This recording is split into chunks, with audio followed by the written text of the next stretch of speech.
What's good, YouTube, man? It's your boy Trinidad MMA back at it again with another video, man. And yes, today we're going over UFC 238. The main event will be Henry Cejudo trying to get the bantamweight belt, trying to be the double champ against Marlon Moraes. And we don't really care about that fight. You know, Henry Cejudo is such a great fighter. He's trying to be champ, but you know, such a big prize and such a big fight shouldn't be overlooked. But it is overlooked because Tony Ferguson and Cowboys on the same freaking card. Tony Ferguson, El Cucuy versus Cowboy Donald Cerrone. Like, Cowboy has the most finishes in the UFC, the most knockouts, the most submissions, the most fight bonus wins. Like, the list goes on and on and on and on. The most fights in the UFC, like, it just goes on and on. The only thing that he hasn't won is the UFC belt. And that's what he's on this run trying to do. If he runs through a guy like Tony Ferguson, no doubt in my mind, it's either he gets Conor next or he gets the title next. And fighting Conor is like getting the title because you're gonna be so fucking rich. That's just a money fight. Red panties nights, like Conor says. You're gonna get Tony Ferguson is not an easy guy to run through. Tony Ferguson is on a 12-fight win streak. Arguably, he's top 5 in the world right now. There's no question in my mind he's top 5 or top 3. Like, Tony Ferguson is so freaking good, so battle tested. He fights in the lightweight division, which is the most stacked division in the UFC, and he ran through literally everybody, man. The man hasn't lost in 4 years. The man is so versatile. He does everything good. He could strike, he could grapple, jiu-jitsu, kickboxing. He has some nasty elbows. He comes back when he gets hurt. The man is just possessed, man. El Cucuy, and the way he fights and the way he acts, it's kind of fucking scary, man. Because this guy, it looks like he's fucking possessed by something when he's in there. He's so freaking good. This could be a main event by itself, and it would sell so many pay-per-views. And also on this card, there's Jessica Eye versus Karolina Shevchenko. Karolina Shevchenko is my favorite female fighter at this point right now. I know everybody's like, oh my God, what? It's not Amanda Nunes? No, it's Shevchenko. I love Shevchenko. She's so freaking technical. Her Muay Thai is so crisp. And she's transformed as a fighter from the first time I saw her in the UFC. Dude, now she has a full, complete game. Before, it just used to be her striking. She has a complete game, a complete ground game, jiu-jitsu, clinch. Her clinch game was always good because it's Muay Thai. Her Muay Thai is just disgusting. But now she's a champion. Now her game is getting very well-rounded. And I just can't wait to see her go out there and dominate.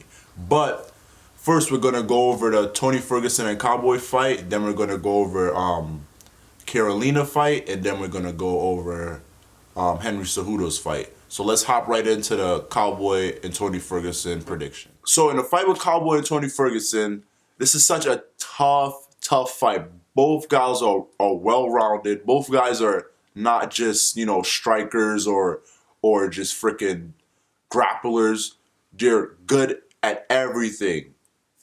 I'll even say great at everything. The only thing that I see that Cowboy kind of lacks is coming out with a fast pace, a fast, aggressive pace. Cowboy always kind of starts slow. And that's one thing that I see in this fight that might affect Cowboy, the way he starts fights. He always starts slow.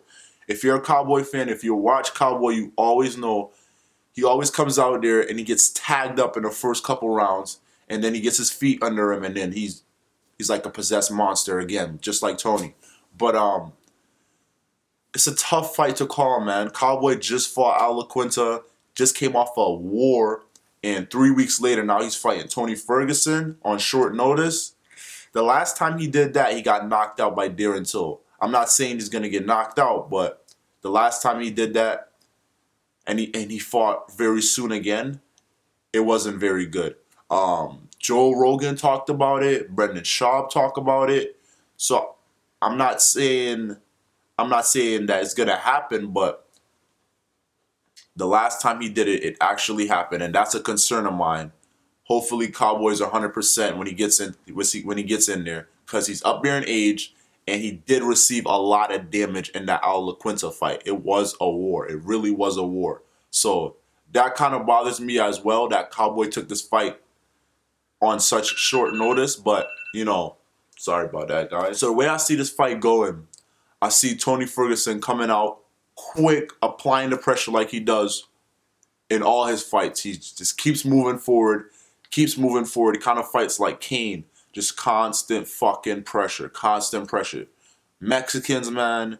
I love Mexicans, dude. It's so exciting to watch a Mexican fighter go out there and do damage. Like, Mexicans are so excited to watch, man. They always have that constant pressure. They never get gas. And shout out to the newly heavyweight champ of the world, boxer. Yeah. I watch boxing too, motherfuckers. Andre Louise, man, just knocked out Anthony Joshua. I did not freaking expect that at all, man. But what a great fight. Like I said, I love Mexicans. I love watching Mexicans fight, man. Their heart, their desire, their will, their determination to not quit and keep going. It's fucking amazing. My favorite UFC fighter of all time is Cain Velasquez. So that tells you a lot, man. And back into this fight, man, I see Tony coming out, applying that pressure that he does. And I see him just picking apart Cowboy. Yes, picking apart. But yes, I see him picking apart Cowboy just because Cowboy's coming off a war against Al LaQuinta. And like I said, the last time he did that, when he fought there until he got KO'd. Cowboy's up there in age now. I don't think it's very smart for Cowboy to be fighting so quick and then fighting he's fighting a top five fighter in the world right after he got off a war, and he's up there in age. And I just feel like Tony's gonna apply that pressure. Cowboy's gonna start off slow, and Tony is gonna beat the brakes off of Cowboy. Yes, it's not gonna be a 5-round war. I don't see this happening. I see Tony applying that pressure early and dominating Cowboy, man. Because I'm just putting the facts together. Cowboy always starts off slow. He's just coming off the war. And I'm not saying Cowboy sucks. I love Cowboy. Cowboy is one of my favorite fighters also. But this is just how I see it. This is just how I see the fight going, man. Tony Ferguson is a beast. And he's going to come there and he's going to just constant pressure. He has to watch out because Cowboy is dangerous and he can clip him. But that's the only way I see Cowboy winning, is clipping Tony while he's coming in. If he gets a little too sloppy, that's the only way I see Cowboy winning, is clipping him. I don't see this fight going no 5 rounds. I don't think it's going to be a 5-round war. Really don't. I don't even know if it's 5 rounds. I believe, yeah, it is 5 rounds. But I don't see this fight going 5 rounds at all. Somebody's going to get finished. And yeah, if I had to bet my money on it, I will bet on Tony Ferguson, man. I'll bet on Tony Ferguson just because he comes out with that fast pace, constantly moving forward, and Cowboy starts off slow. And I just see Tony Ferguson piecing up Cowboy in the first couple minutes of the fight. And I don't see this fight lasting more than 2 rounds. I see Tony Ferguson taking this fight by TKO and moving on to fight the winner of Khabib or Dustin, or he might fight Conor. Because if any of these guys get offered to fight Conor, they're going to fight him. Because fighting Conor is like fighting for the championship. You're probably going to get more money fighting Conor than fighting Khabib. I know it may seem like I didn't go too in depth on this fight, but this is naturally how I see the fight going out. So it's my opinion. This is how I see the fight going. I see Tony Ferguson winning in the 2nd round by TKO. All right, guys. So let's hop right into the next fight. Valentina Shevchenko versus Jessica Ai. Like, I'm a huge Valentina Shevchenko fan. She's so technical. Her Muay Thai is so crisp, and it's so fun watching her, man. Like, I honestly believe she beat Amanda Nunes the last time they fought, but it was such a close fight, a close decision. Like they said, you have to convincingly beat the champ to be the champ, you know? It can't be such a close fight. Usually when it's close fights like that on the scorecard, they usually give it to the champion. But it is what it is. To be completely honest, I don't know too much about Jessica Ai. She's a scrapper. She won a lot of decisions. She's not a knockout artist or anything. I believe she's a wrestler, if I'm not wrong. Correct me if I'm wrong. But it doesn't really matter. I don't need to know anything about Jessica Ai. All I know is Valentina Shevchenko has over 100 amateur Muay Thai fights. She's competed with the best of the best. She went 5 rounds with Amanda Nunes twice. And this was when Amanda Nunes was in her prime, knocking people dead. And she fought her back then when Amanda Nunes wasn't such a big of a star. So she fought her at both phases. She fought her when she was just coming up, and she fought her at her prime. And she did not get knocked out. She did not get knocked dead. So just surviving a fight with such a killer like Amanda Nunes just shows you how freaking good she is. The second fight was very close. She actually, in my opinion, she won that fight. Shows a lot, you know. Valentina Shevchenko, she's not going to come out there and underestimate Jessica Ai. You know, she's not that type of champion. She's going to come out there and do work. She's a freaking monster, dude. I usually look on her, like, her Instagram and stuff to be like, what else does she do? But all she really does is freaking fight. I don't even see her with, like, a boyfriend or, you know, it's either she's, like, with her family, her sisters, and she's freaking fighting. They're like Muay Thai sisters, dude. Like, all they do is train, travel, and fight. She don't got no time for no relationships. She don't got no time for no kids. All she do is freaking battle, man. She's a fucking warrior, and I love to see her fight. And, you know, I'm going to be biased. Yeah, I see Valentina Shevchenko win. I see her picking Jessica Ai apart no matter where the fight goes. I know if Jessica Ai doesn't force the fight to the ground, it's going to be a stand-up war. Not a stand-up war. It's going to be a stand-up clinic, and Valentina is going to pick her apart. But if Jessica is smart, she's going to try to take her down, wear her out, get her tired, but it's not going to work. Valentina wrestling is up there too, and her jiu-jitsu is up there too, so it's very dangerous to take her down. I see Valentina just picking her apart and TKOing her in the second round. Because, you know, Valentina's just that fucking good, and she's such a freaking beast. All right, so let's move on to the main event. Henry Cejudo versus Marlon Moraes. Henry Cejudo is trying to be champ. He's trying to get the bantamweight belt. He already has a featherweight belt.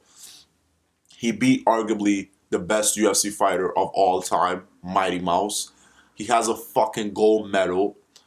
He starched TJ. He starched TJ on EPO. He starched TJ on freaking steroids. Let me tell you guys why this is so important. When you're on EPO, you're able to you have more endurance. You're able to come back from you're also able to come back from serious damage. Like, that's what I noticed with TJ. I always wondered, I'm like, damn, TJ has a chin, but it's actually the fucking EPO that's helping him to come back. It's harder to knock out a guy on EPO. And I was just so fucking stunned when I found this out. I was like, because when he fought Cody, in the first fight, Cody dropped him and almost finished him, and TJ just kept fucking coming back like a zombie. I'm like, damn, TJ has a good chin, man. He's a warrior. He doesn't give up. He always comes back. But it's the fucking EPO, dude. This dude is a cheater. In the second fight, Cody clipped him too and could have finished him. But I believe it was the fucking EPO, am I saying it? The EPO that kept him up and kept him alive in that fight. And then when he fought Henry Cejudo, Cejudo clipped him, and fucking TJ just kept coming back. Like, TJ is such a fucking cheater and is so disgusting, man. Like, everything he accomplished in his career is done. Like, it's really done, dude. Like, he ruined a guy's career.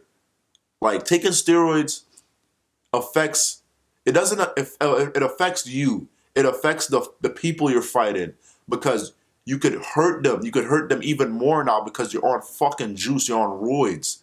You could injure them. You could seriously damage somebody. You could kill somebody in there. And fucking TJ's snake ass did not care about anything else but trying to win and trying to be a dirty fucking scumbag. And I'm going off on him because, like, I did not expect this from this guy, man. Like, if you want to fucking go cheat, go to freaking ONE FC, go to Bellator or something where they don't really test like that, you know? Be clean, be a clean, honest fighter. But he, like Connor said, he was a snake in the grass, always will be a snake in the grass. And I'm really sorry for freaking Cody, man. Cody Garbrandt was such a great up-and-coming fighter, knocking out everybody. And it's a shame that that his legacy's kind of tarnished because he lost twice to TJ. But TJ's on fucking roids. And it hurts Cody Garbrandt. It hurts him because he doesn't make as much money as he does before because he's not the champ because of TJ dumbass. And he's on a 3-fight losing streak now. And I believe, you know, losing to TJ those 2 times really affected him. I felt like they should have had Cody fight for the belt, but it is what it is, man. I want to see Cody come back and do his thing, man. Such a great fighter. Don't use steroids, guys. Don't use steroids. Fight clean. Look at guys like GSP, fought clean their entire lives, and he's pound for pound one of the greatest fighters to ever live. I gotta keep saying it, man. I gotta keep saying it. He has a fucking gold medal in wrestling, and he's a champ for a reason. He's a champ for a reason. I see this fight being a 5-round war. Henry Cejudo really has to watch out for this guy because Marlon Moraes is very explosive, very quick, but I see Henry Cejudo mixing it up with the striking, the wrestling, the grappling, and just winning this fight by decision, man. Marlon Moraes is a great fighter, but he just doesn't have what it takes yet to finish such a freaking monster like Henry Cejudo. But you never know. A fight is a fight. One mistake, and that could be the end of your night. But I see Henry Cejudo winning this fight by decision, guys. Yeah, man. That's how I see the fight going, guys. UFC 238 is going to be exciting. It's going to live up to all the expectations. I'm so excited to see Cowboy and Tony, man. Let me know what you guys think. It's your boy Trinidad MMA, and I'm out of here.